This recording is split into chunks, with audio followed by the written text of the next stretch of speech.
Derrame pleural é um assunto muito importante dentro da clínica médica. Não é só na pneumologia, não. Porque o derrame pode acontecer por doença respiratória, mas por outras causas também. Cai pra caramba na prova. As questões são muito simples. Muito simples. E a gente vai matar a charada fácil. Basta entender qual é a ideia do derrame pleural, né? E a ideia é assim, cara, apareceu, tem que explicar. Tem que se virar para explicar.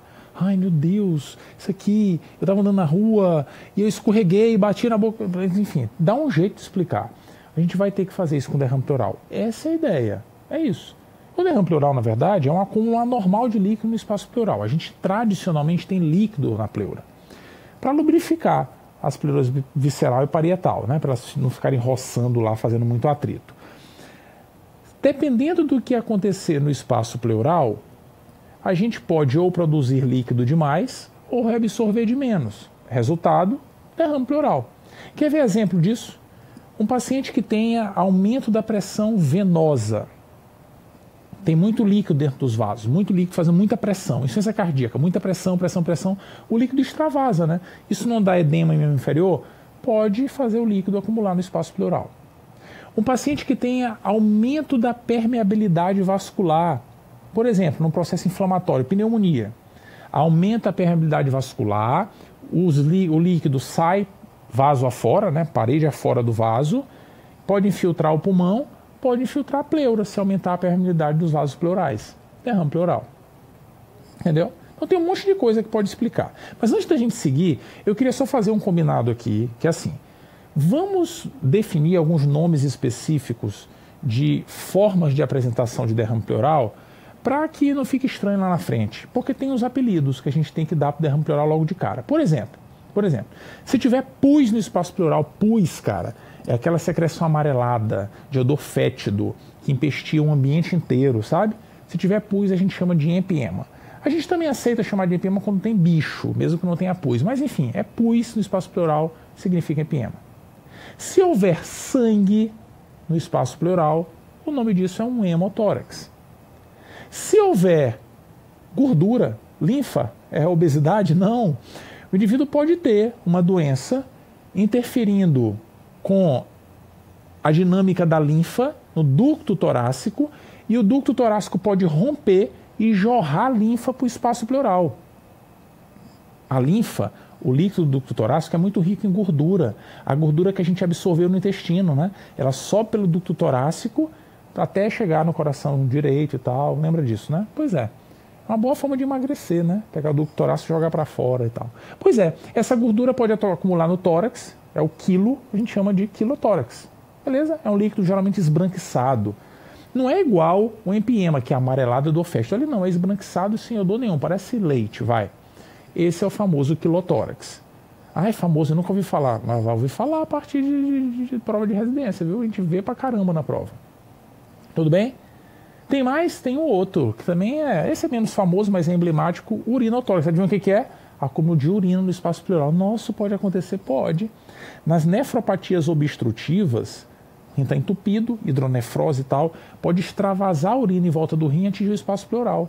Olha que coisa. Urinotórax. Causa rara de derrame pleural, mas fique esperto. De vez em quando pode aparecer.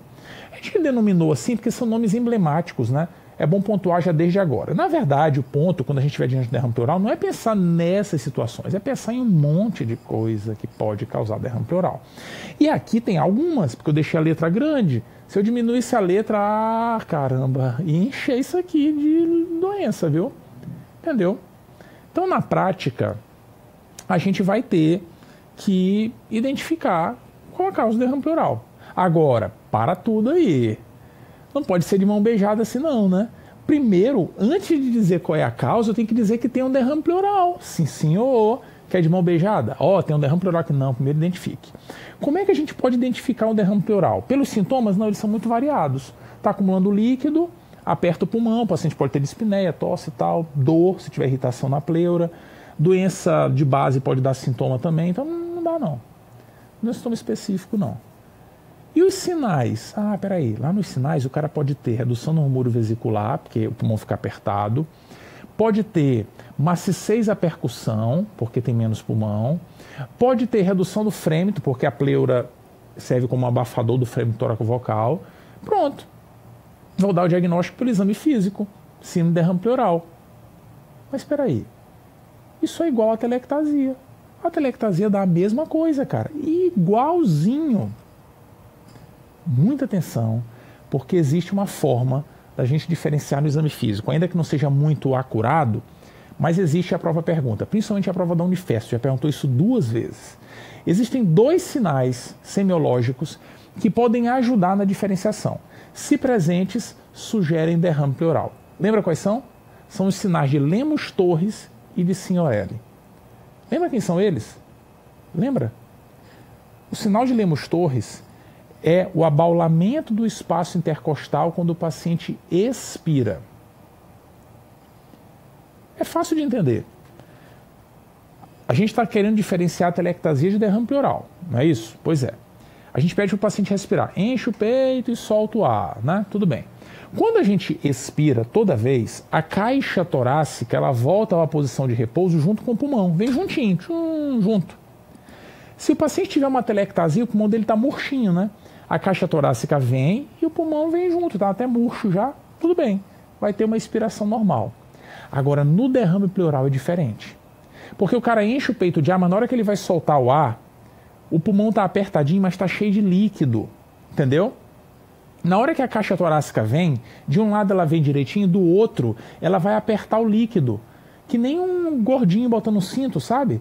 O cara bota o cinto assim, aperta, tá, na hora que ele fecha o cinto, a barriga, vupt, salta para fora. É isso que acontece. A caixa torácica vem, o líquido pleural está aqui, ele pluft, salta para fora. Entendeu? Acontece um abaulamento no espaço intercostal quando o paciente expira, porque ele aperta a gordura entre aspas, né? Aperta o líquido pleural. Sinal de Lemos-Torres. A gente pode encontrar e pode sugerir derrame pleural. O outro sinal de Signorelli é mais difícil da gente encontrar na prática diária, é mais difícil de executar também. Corresponde a maciçez móvel, igualzinho que a gente faz na CIT, sabe? Maciçez móvel, só que a gente faz isso lá atrás, na linha espondileia, do ladinho da coluna dorsal. 1 centímetro para o lado da apófise espinhosa. Qual é a ideia? A gente vai percutir aquele local. Se tiver uma telectasia, o som vai ser maciço ali, porque a telectasia é mais proximal sempre, né? Se tiver um derrame pleural, ele também costuma se acumular ali. A gente vai percutir com o paciente sentado. Depois a gente muda a posição do paciente, decúbito lateral, e percute de novo. Se mudar o som, é um derrame pleural, porque ele vai sair lá de trás, né? Vai sair da região mais central e vai para a periferia, porque o paciente deitou de lado. Entendeu? Se tiver presente, sugere um derrame pleural. Legal, né? Cai na prova, fique esperto com esses sinais. Mas na prática, no dia a dia, não dá para confiar muito neles, não. A gente vai ter que dar o diagnóstico através de exame de imagem. E o principal é a radiografia. Essa é a cara do derrame pleural. Derrame pleural, acúmulo de líquido no espaço pleural, na maioria das vezes vai gerar um líquido livre, soltinho lá na pleura. De forma que se o paciente ficar em pé, ele desce e vai se acumular lá embaixo. Quando a doença começa a acontecer, ela vem aqui de baixo, né? Vai enchendo o seio costofrênico e vai subindo, subindo, subindo. Não. E por respeitar a gravidade, ela forma essa curvatura, essa linha, essa parábola, que é conhecida como linha de de Mozart. Isso sugere um derrame pleural e um derrame pleural mais ainda, livre no espaço pleural. Livre significa que a gente pode brincar com ele, pede para o paciente, vira de cabeça para baixo, o derrame vem aqui para cima. Deita aí, ó, deita, leito, o paciente está no leito da UTI. Tem um derrame pleural livre. O derrame vai correr, vai escorrer, vai respeitar a gravidade, ele vai para onde? Lá para trás. Então na UTI aparece assim o derrame, ó, com infiltrado, parece que é todo o pulmão infiltrado, né? Não é não, é líquido correndo atrás do pulmão do paciente. Viu só? Respeita a gravidade, derrame pleural. Pode brincar mais, ó, deita de lado. Aí o paciente deita de lado. Na hora que ele deita de lado, acumula líquido aqui embaixo, olha só, tá vendo? Viu só? O líquido saiu daqui e foi lá para baixo, separando o pulmão da caixa torácica. Muito legal isso, né? Olha em cima como é que tá. Lá em cima, no hemitórax direito, o pulmão está coladinho nas costelas. Lá embaixo não, ele escorreu lateralmente e separou o pulmão da costela. Essa é a famosa radiografia em decúbito lateral com raios horizontais, vulgarmente conhecida como Laurel. Legal, né? O derrame fica livre, mas às vezes ele pode ficar organizado. É o chamado derrame pleural loculado. É quando ele forma lojas. Esse aqui parece aquela imagem padrão, né, com a curva e tal. Só que quando a gente olha no perfil, a gente vê claramente que é um derrame que está localizado mais posteriormente. Era um derrame pleural mesmo. E aqui às vezes pode ser uma massa, né? Mas na investigação se viu que era um derrame pleural. Ele estava organizado, estava preso nesse local. Isso é muito comum nos derrames muito inflamatórios, como nas infecções. Muito comum, muito mesmo. Tudo bem? Então veja como a imagem ajuda a identificar, até ver se está livre ou não. Ajuda também a ver o volume do derrame. Lembra a gente viu ainda há pouco, que ele vai enchendo de baixo para cima? Pois é, o derrame de pequeno volume é aquele que se limita ao seio costofrênico. Viu só? Só o seio costofrênico. Não está passando o nível do diafragma. Um derrame de volume moderado, ele passa o diafragma, mas não chega ao hilo.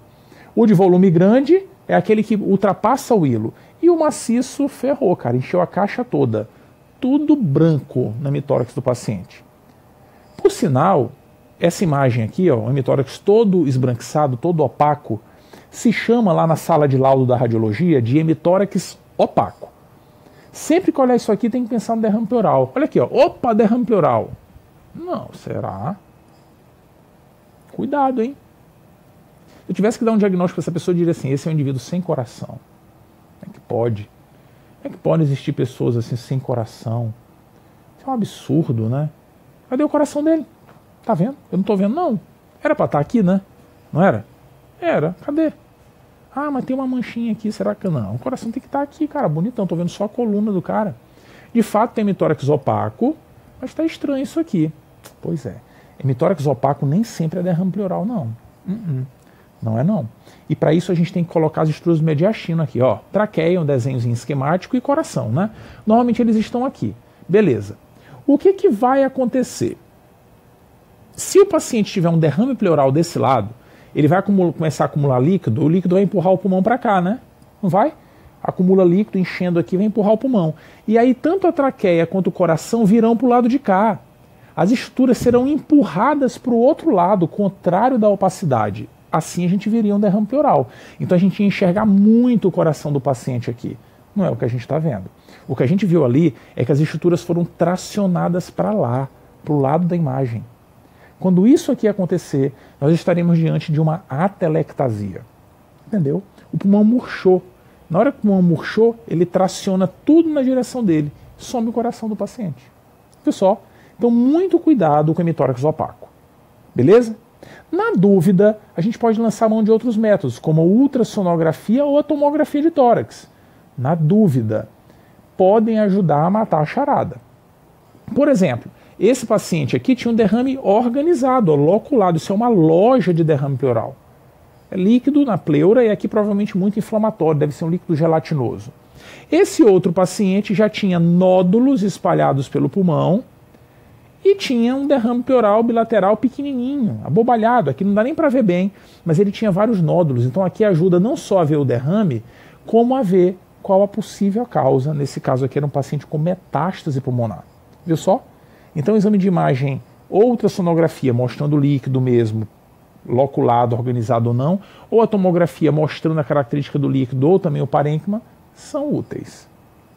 Beleza? Tudo bem? Mas na prática, a maioria das vezes é isso aqui. A gente vai partir dessa história. Vai encontrar um paciente com derrame pleural desse jeitinho, com queixas variadas e tal. E aí tem que explicar. A pergunta é, e aí? O que eu faço? Tem um derrame pleural, e agora? E agora? Vou adiante, continuo a aula, para tudo e tal, o que a gente faz? Pois é, depende. Para a gente saber se precisa investigar o derrame pleural, a gente tem que responder a duas perguntas. Primeiro, esse derrame é significativo? É ou não é? O que é um derrame significativo? É que tem a repercussão clínica, tem impacto clínico, a doença deve estar lá, entendeu? É que se tiver um derrame abobalhado, cara, não deve ser doença. Derrame abobalhado, por exemplo, é aquele que só afeta o seio costofrênico, entendeu? Passou do diafragma, já é significativo. Mas tem uma forma ainda mais objetiva da gente dizer se o derrame é significativo ou não. Lembra daquela radiografia de lado, do Laurel, decúbito lateral com raios horizontais? Lembra que ela afastou o pulmão da caixa torácica? Pois é. Se esse afastamento for maior que 1 centímetro, a gente mede lá. Ó. Se for maior que 1 centímetro, esse derrame é importante, é significativo, vale a pena investigar. Entendeu? Sacou qual é a ideia? Tudo bem? Então, se for significativo, a gente tem que pensar em investigar. Agora tem que responder a outra pergunta. Eu sei a causa do derrame? Sei? Porque se eu souber qual é a causa do derrame, não precisa investigar. Por que eu vou investigar? Ah, Fabrício, isso é óbvio. É óbvio mais ou menos, né? Na hora do vamos ver, a gente se confunde. Entendeu? Então, se não souber a causa, aí sim a gente investiga. Tudo bem, então vamos fazer de conta que ele é significativo e que eu não sei a causa. Tem que investigar. E aí, cara, é bom organizar as coisas. Então vamos separar aqui, né? Separa. Aqui um grupo de causas, aqui outro. Já entendeu a ideia, né? Sabe, né? Lembra como é que é a conversão do derrame pleural? É que existem derrames e derrames. Existe um grupo de doenças que promovem geralmente acúmulo de água, é líquido transudativo, não tem inflamação. E tem outros que promovem um derrame exudativo com muita inflamação. São doenças bem diferentes, bem diferentes. Por exemplo, as doenças sistêmicas que afetam o pulmão, insuficiência cardíaca, insuficiência renal, síndrome nefrótica, hipoalbuminemia, que alteram a dinâmica dos fluidos intravasculares, essas costumam dar transudato. O cara tem edema na perna, pode ter na pleura, entendeu? É edema na pleura, não é edema pulmonar, é edema na pleura. Entendeu? É mais ou menos isso. Essas doenças, muitas vezes, dão derrame bilateral. Cara, uma pleura não se comunica com a outra. Não se comunica. Então, se o paciente tiver inflamação numa pleura e na outra, eita doença, hein? São duas doenças separadas. Para dar derrame bilateral é mais fácil se algo vindo do resto do corpo para o pulmão. Entendeu? Então, as doenças que dão derrame transudativo muitas vezes causam derrame bilateral. Não é obrigatório, mas muitas vezes é bilateral. Já as doenças exudativas não, costuma ser um derrame unilateral. Tudo bem? Então veja como é importante fazer essa divisão. Para fazer isso daqui com clareza na prática diária, a gente precisa que a luz se acenda. Tem que ter uma luz. Gostou? Luz. Lembrou da história? É que os critérios que a gente usa para definir isso são conhecidos como critérios de Light. Lembra deles? Richard Light, há muito tempo atrás, é o maior estudioso de pleura, ainda é vivo e tal. Richard Light, ele descreveu critérios para a gente dizer se é água ou se não é água. O pensamento é assim, se tiver muita substância anormal, é inflamatório. Se tiver pouco, é água. Que substâncias são essas? As mais importantes são proteína e DHL, desidrogenase lática. Se a proteína e DHL estiverem baixa, é transudato. Se tiver alto, exudato. Foi isso que ele disse. Ponto final. E a gente tem que conhecer os parâmetros. Lembra quais são? Lembra? Como é que ele alinhou isso? Não é difícil, não. É muito fácil, isso a gente precisa conhecer, porque essa é a questão mais frequente dentro do derrame pleural nas provas. Os critérios de Light dizem o seguinte: se tiver muita proteína ou muito DHL, é um derrame inflamatório. Olha só. Como é que ele caracterizou esse muito? Ele usou critérios que compararam proteína da pleura com a proteína do sangue do paciente e o DHL da pleura com o DHL do sangue. E a regra é assim: proteína, ela pode ser de no máximo metade da do sangue, entendeu? Ou seja, a relação tem que ser menor do que 0,5, menor que 50%. Se for maior do que 0,5, o derrame é exudativo. O DHL, a ideia é parecida, só que aqui ao invés de usar 0,5, a gente usa 0,6, 60%. Se o DHL da pleura for maior que 60% do DHL do sangue que a gente vai dosar, diremos que se trata de um exudato. Ah, Fabrício, mas eu esqueci de dosar do sangue do paciente. Eu não posso usar só o da pleura? Até pode. Existe um critério adicional que diz assim: qual é o valor do DHL? Se ele for maior que 2/3 do valor do laboratório, do limite do laboratório, é um exudato. Por exemplo, o laboratório diz que o limite lá é 300. E o DHL do paciente deu 210. 2/3 de 300 é 200. O dele deu 210, é um exudato. Entendeu? Basta um critério para dizer que se trata do derrame exudativo. Umzinho só. Tem outros? Tem. A gente pode dosar colesterol no líquido pleural. Se maior que 60, sugere um exudato. Por que a gente não faz isso? Porque é caro, não precisa. Não dose não. Basta DHL e proteína. Beleza. Cai muito em prova. Olha aí, ó. A análise bioquímica do líquido colhido por toracocentese de um paciente demonstrou proteínas de 2 gramas, relação proteína pleural plasmática 0,2. Opa, 0,2 está baixinho, hein? Não? Para dizer que exudado tem que estar maior que 0,5. DHL de 100 e a relação DHL pleural plasmática de 0,3. Baixinho, para dizer que exudato tem que ser maior que 0,6. Então o líquido é um transudato, é água. As seguintes patologias podem ser consideradas nesse diagnóstico. Ah, legal. Causas de transudato: GNDA, doença renal, Insuficiência cardíaca e cirrose hepática. Acabou, cara. Pronto, letra A logo. Só causa de transudato. Entendeu? A cirrose, por exemplo, causa um transudato porque o paciente tem ascite e o líquido acítico pode passar para o espaço pleural diretamente, principalmente à direita. Esse é o famoso hidrotórax hepático. Líquido acítico passando para o tórax. Entendeu? Letra A, bonitinha. Letra B, desnutrição com hipodemia também dá transudato. Tuberculose, não. É derrame inflamatório. Pedicardite, derrame inflamatório. Pancreatite, inflamatório. Pneumonia, inflamatório. Sarcoidose, quase não dá derrame. Embolia pode dar de tudo, tanto transudato quanto transudato. É uma doença mista, né? Ela pode dar dos dois tipos de derrame.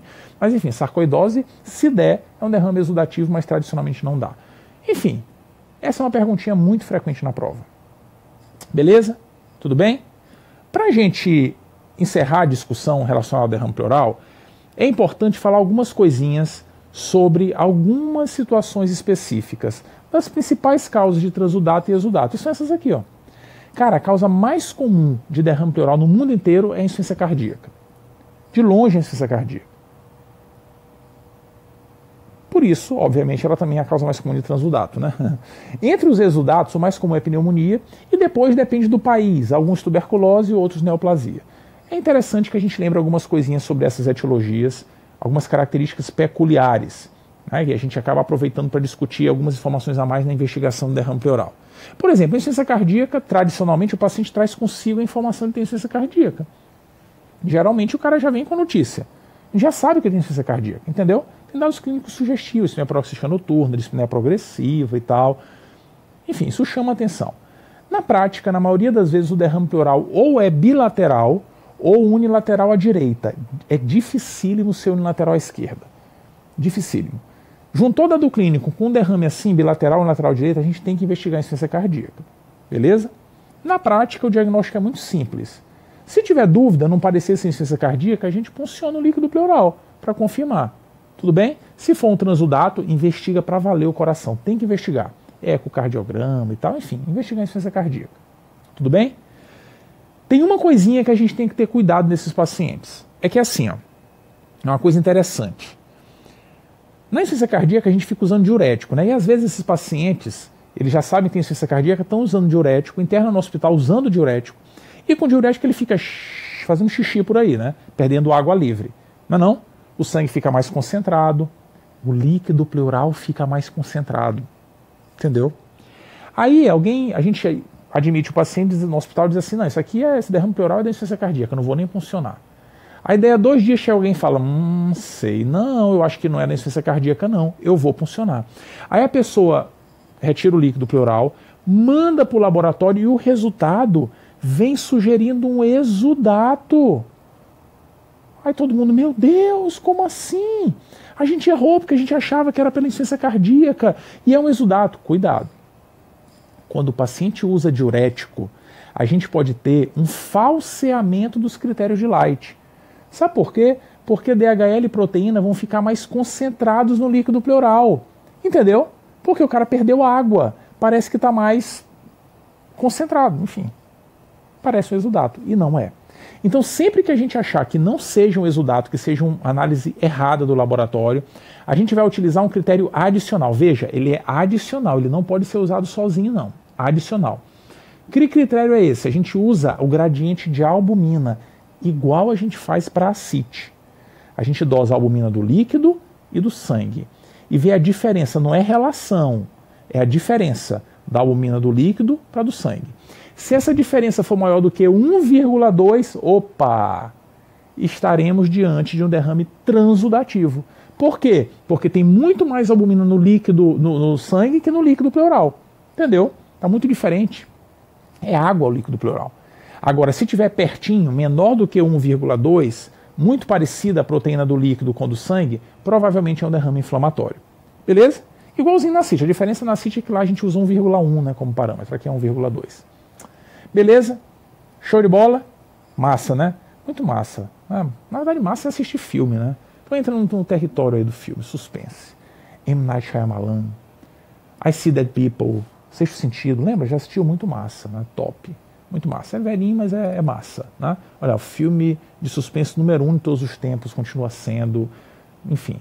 Tem que entrar nesse território porque, assim, Um dia a gente pode estar andando pela rua e alguém pode chegar e perguntar assim, ei, você aí, você, qual é o tipo de tumor de pulmão que você quer ter? Que história é essa, cara? Como assim? Eu não quero ter nenhum. Não, me diga aí, qual o tipo de tumor de pulmão que você deseja ter? Não quero ter nenhum. Você tem que responder. Cara, se alguém te perguntar mesmo, não vacile não. Diga assim, eu quero ter esse aqui, ó. Esse é o tumor de pulmão que eu quero ter. Tá vendo? Uma massa, não quero ter nenhum, Fabrício. Cara, escolhe esse, ó. Uma maçaroca aqui, tá vendo? Lesão arredondada e tal. E que na radiografia de perfil aparece bem aqui, né? Bonitinha, né? Mas não.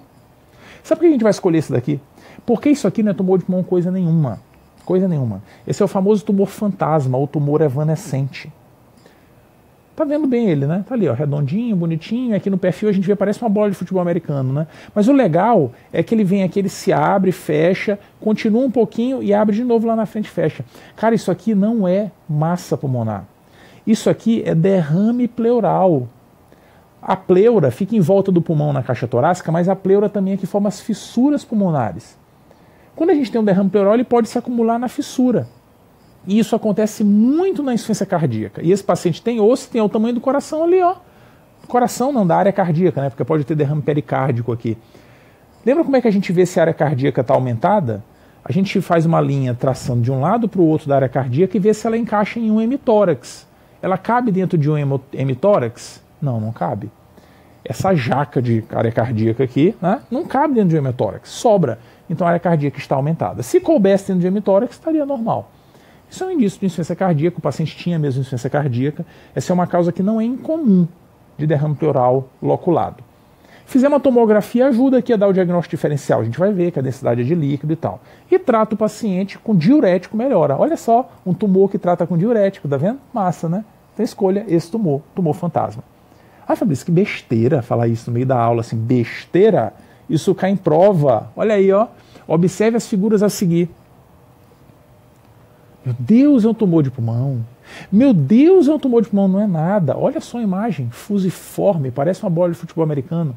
O que é isso aqui, cara? Derrame organizado, derrame preso lá na fissura. É só procurar metástase, tumor primário de pulmão, não.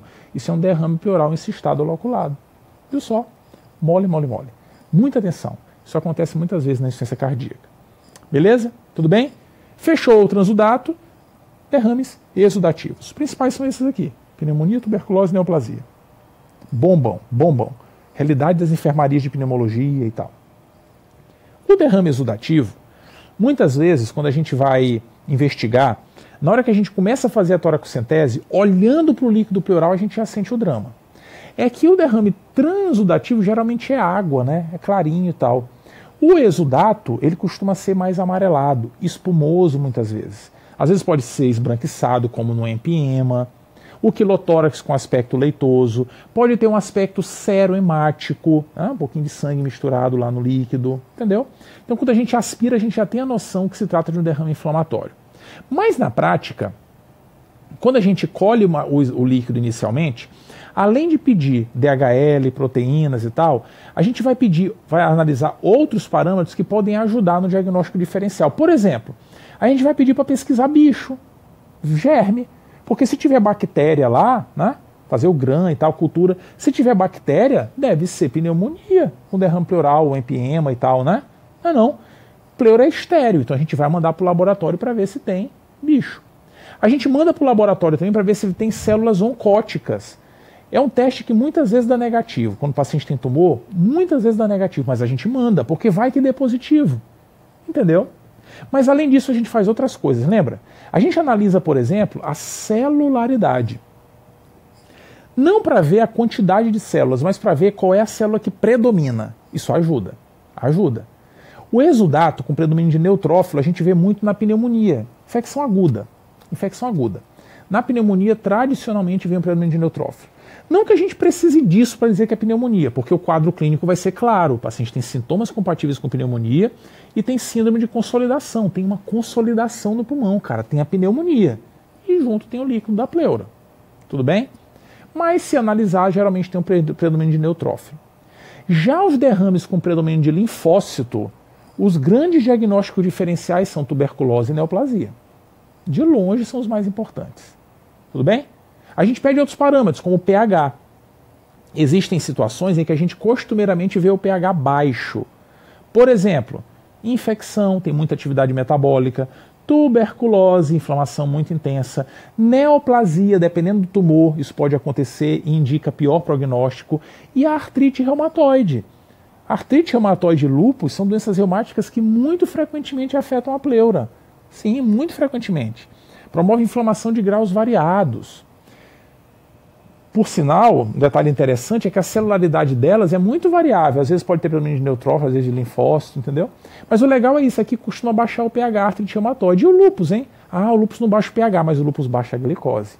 Isso é uma coisa muito legal. A glicose, ela pode ser reduzida em algumas etiologias de derrame pleural e geralmente são as mesmas que baixam o pH. Sabe por quê? Por que o pH pode cair no líquido pleural? Porque tem muita atividade metabólica, tem muita respiração anaeróbica, forma muito ácido lático e aí o pH cai, certo?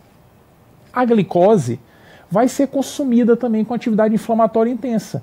Então geralmente são as mesmas causas, as mesmas, pode olhar. Qual é a diferença? É que o lúpus costuma consumir a glicose, mas não abaixa o pH. Por quê? Ninguém sabe. Ninguém sabe. Como é que eu vou lembrar disso, Fabrício? Sei lá. Lembra que glicose tem L e lúpus começa com L. Sei lá, lembra assim. É assim que eu me lembro, sabia? Pois é. Enfim, é um dado, ninguém sabe por quê, tem que lembrar, tem que decorar, não tem jeito, né? Fazer como? Tudo bem? Muita atenção com esses aspectos. A gente também pode dosar triglicerídeos. Para quê? Para ver se vai dar estatina? Não. Para ver se o paciente tem um quilotórax. Na verdade, a gente não faz isso de rotina, não. A gente só dosa triglicerídeos se estiver suspeitando do quilotórax. Lembra dele? Acúmulo de linfa. A linfa, que representa muitas vezes a gordura que a gente acabou de absorver no trato gastrointestinal. Comi e tal, absorvi gordura, sobe pelo ducto torácico, né, para jorrar na circulação sistêmica. Se a gente tiver alguma doença obstruindo o ducto torácico, como um tumor, ou sofreu um trauma, rompeu o ducto torácico, a linfa vai ser jorrada para o espaço pleural e vai dar origem ao quilotórax. É um derrame esbranquiçado, tradicionalmente. O diagnóstico é feito com a dosagem de triglicerídeos. Isso é muito interessante. Beleza? Tudo bem? Então, essa análise a gente faz globalmente, mas eu queria mesmo falar das etiologias, né? Algumas coisinhas de pneumonia, tuberculose, neoplasia, só para não passar em branco, que são coisas importantes, por exemplo, na pneumonia. Pneumonia com derrame pleural, cara, é assim, o cara tem pneumonia e pode ter envolvimento pleural. Isso não é tão incomum, não. Na maioria das vezes o paciente tem a pneumonia, a sua consolidação, e a pleura fica um pouquinho irritada e forma um derrame pequenininho. O que a gente faz? Trata a pneumonia. Ponto. Nada mais a fazer. Entendeu? O problema é que, às vezes, o paciente com pneumonia e derrame pleural, ele pode ter complicações. E pode acontecer isso aqui, ó. Tá vendo? Isso aqui é uma tomografia de tórax, um corte aqui pegando o pulmão direito, mostrando o pulmão todo colapsado, doente, cheio de líquido pleural em volta. Tem lojas de líquido pleural, derrame pleural aqui, derrame pleural embaixo, derrame pleural aqui, entendeu? São várias lojas, isso é um líquido pleural muito espessado, a pleura está toda doente, enrijecida. Esse paciente pode evoluir com encarceramento pulmonar. O pulmão não vai expandir mais não, isso aqui vai ficar desse jeitinho aqui eternamente. Lá na frente o cara vai começar a ter dispneia e tal. E o pior, às vezes tem bicho aqui também, e o antibiótico não vai conseguir agir ali adequadamente. Então isso é uma tragédia, a gente não quer que isso aconteça. Não quer. Na prática, sempre que um paciente com pneumonia tiver derrame pleural, a gente tem que considerar muito mexer no líquido pleural. Mas como assim, Fabrício? Eu não sei qual é a causa. Eu não sei que a causa é a pneumonia. A pergunta não é significativo e sei a causa? Eu já sei a causa, por que eu preciso mexer? Porque na pneumonia a regra é outra. Na pneumonia eu sei qual é a causa, beleza, mas a dúvida é, o derrame é significativo ou não? Se ele for significativo, a gente tem que manipular, cara, para evitar que isso aconteça. Ah, mas o paciente está muito bem, ele está sem febre, está evoluindo confortavelmente. Quem vê cara não vê derrame complicado, não vê. Se for significativo, tem que funcionar. Tudo bem? E a gente sabe como é que identifica um derrame significativo, já discutimos isso. Beleza, tem que funcionar, cara, para ver se tem bicho e para ver se tem inflamação excessiva. A regra na pneumonia é muito clara. A gente precisa saber quando fazer a toracocentese, quando indicar a drenagem torácica e quando indicar cirurgia, toracoscopia. Tem que saber. Quando que a gente faz a toracocentese? Sempre que o derrame for significativo. É significativo, tem que funcionar. E uma outra indicação é se houver loja. Se houver loculação, é sinal que tem muita inflamação. Vale a pena funcionar. Beleza? Tudo bem. Aí a gente vai funcionar, manda para o laboratório, eu uso o dato mesmo. A questão é, tem muita inflamação ou tem bicho? Porque se tiver, a gente tem que fazer alguma coisa. O antibiótico não vai resolver muitas vezes, não. Se tiver, a gente vai ter que drenar o tórax do paciente, deixar um dreno de tórax. O dreno de tórax estará indicado se tiver bicho identificado ou muita inflamação, que a maioria dos grupos define como glicose baixa, menor do que 40, ou pH baixo, menor do que 7. Alguns autores usam 7,2 como parâmetro, mas a maioria prefere usar 7. O examinador foge disso. Ele não bota entre 7 e 7,2, ele bota geralmente menor do que 7, quando ele quer que a gente indique a intervenção. Beleza? Tudo bem? Se houver esses parâmetros, estará indicada a drenagem de tórax. Algumas vezes precisa do cirurgião ir lá e limpar a pleura. Cirurgia. Quando que a gente vai fazer isso? Se o cara tiver muitas lojas, não dá para botar vários drenos, 10 drenos no tórax, não dá. É melhor ir lá limpar o espaço pleural. Ou então, se mesmo drenado o paciente não estiver melhorando, continua séptico e tal, tem que fazer a toracoscopia. Tudo bem? Hoje em dia, existem alguns grupos com um protocolo diferente de abordagem do espaço pleural. Como a gente consegue fazer cirurgia com mais facilidade, menos agressiva, a ultrassonografia ajuda a ver se o derrame é complicado ou não também. Então, alguns grupos têm usado a ultrassonografia logo cedo para avaliar se o derrame parece complicado. Se parecer ser complicado, tem septações, debris e tal, indica já o procedimento cirúrgico. Beleza? Eu estou citando isso porque é um protocolo que é feito fora do país, fora do Brasil. Aqui, rotineiramente, a gente segue esse esqueminha. Beleza? Mas só para saber que ele existe e que não está passando batido aqui nas considerações, não. Tudo bem? Olha como é que a prova explora aí, ó. Paciente apresenta pneumonia comunitária e derrame pleural parapneumônico. Foi realizada a toracocentese diagnóstica, que revelou um líquido amarelo claro com glicose de 70, ufa, maior que 40. Proteína de 3,8, tá alta, né? A gente não sabe qual é o sérico, mas está alta. E desidrogenase lática de 280. O normal é até 300. Até 300, 2/3 é 200. Então, 280 está acima de 200, é um líquido exudativo mesmo. Assinale a alternativa correta. E o pH, ó, 7,35, tá normal. Tá bom, é um exudato no derrame parapneumônico, mas assim, não tem complicação, né? pH normal, glicose normal, não falou de bicho. Trata-se de transudato, fala sério. Letra B, trata-se de exudato, legal. Havendo indicação de drenar o tórax? Não, senhor, não tem indicação. Letra C, exudato, não havendo indicação de drenar. Beleza. E a letra D fala, não podemos diferenciar transudato e exudato, pois não foram dosadas proteínas nem DHL no sangue. Não, podemos sim. Não precisa porque tem um critério adicional do DHL. Tudo bem? Muita atenção com a pneumonia com derrame parapneumônico. Muita atenção com o que a gente faz e como define. Na pneumonia com derrame parapneumônico tem febre, tosse, tal, e tem a consolidação. Não tem só o derrame, tem uma consolidação. Isso é diferente do que acontece, por exemplo, na tuberculose pleural. Na tuberculose pleural, a doença geralmente está só na pleura. É muito difícil o paciente ter uma doença pulmonar em conjunto. Muito difícil. Geralmente é doença pleural. E por que eu estou insistindo nisso? Porque a tuberculose pleural não é uma doença crônica, não, que nem a tuberculose pulmonar cavitária. Não. A tuberculose pleural geralmente é uma doença subaguda. O cara vem com história assim de 3 semanas, 4 de tosse seca, febrícula, entendeu? Às vezes parece uma infecção bacteriana aguda. Pneumonia é bem mais breve, né? Pneumonia é ultra curta. 7 a 10 dias, ou a gente acaba com ela, ela acaba com a gente. Mas a tuberculose, às vezes, fica ali no limite, sabe? Qual é a grande diferença do ponto de vista clínico? A pneumonia tem consolidação. Aqui, a doença costuma ser só pleural. Tudo bem? Então fique esperto. Aqui é um derrame pleural isolado. O paciente jovem vai no pronto atendimento, tosse, febrícula aqui e acolá, e com derrame pleural unilateral sem consolidação. Tem que pensar em tuberculose pleural. Beleza? Na imensa maioria das vezes, a tuberculose pleural é uma reação de hipersensibilidade na pleura. Passou um bacilo por lá, falou assim, oi pleura, a pleura, inflamação difusa. Muita inflamação na pleura, inflamação granulomatosa. Muito, sem ter muito bacilo por lá. É uma doença diferente. É tuberculose extrapulmonar, né? Tem pouco bacilo. Entendeu? Raramente, raríssimos casos, pode acontecer de um paciente com tuberculose cavitária romper a cavidade para dentro do espaço pleural, joga pus no espaço pleural. Isso é raro. Pode acontecer, mas é raro, raro, raro. Beleza? Nesse caso, a gente pode encontrar bacilo na pleura. Mas na maioria das vezes, cara, é só reação inflamatória. Muita reação inflamatória. E aí a gente vai encontrar um derrame exudativo, com predomínio de linfócitos, embora nos primeiros dias, e a gente nunca dá diagnóstico nos primeiros dias, né? Possa haver um predomínio de neutrófilos. Ixi, não vou confundir com pneumonia? Não, porque pneumonia tem consolidação. Certo? Então, geralmente é predomínio de linfócito. Esses pacientes tradicionalmente têm redução do pH e da glicose, mas eu não vou confundir com pneumonia porque não tem consolidação, então não vou colocar dreno de tórax, entendeu? Dreno é na pneumonia. Aqui, mesmo que esteja baixo, não tem que drenar tórax, não. A inflamação é muito intensa, por isso que baixa isso daqui. A inflamação pega toda a pleura.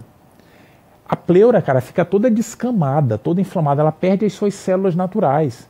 Lembra quem são as células da pleura? São os mesoteliócitos. Todos nós temos. A gente produz, eles morrem todo dia, caem no espaço pleural, são reabsorvidos, todo dia a gente descama mesoteliócito.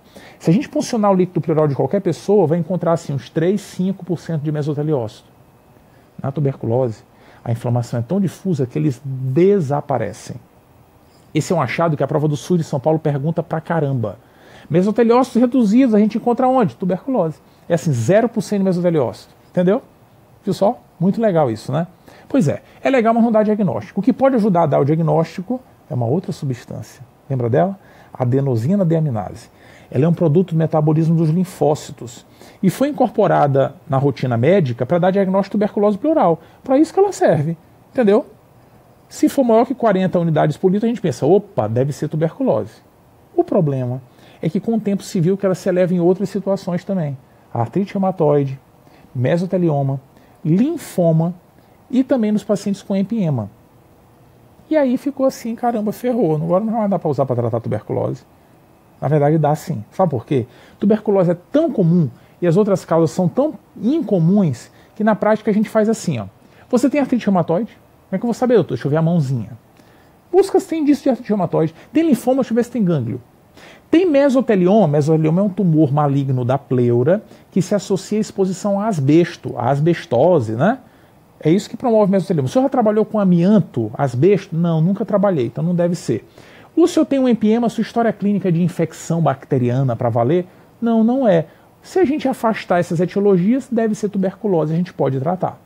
Beleza? Então estamos autorizados a tratar com ADA elevado se excluirmos as outras alternativas.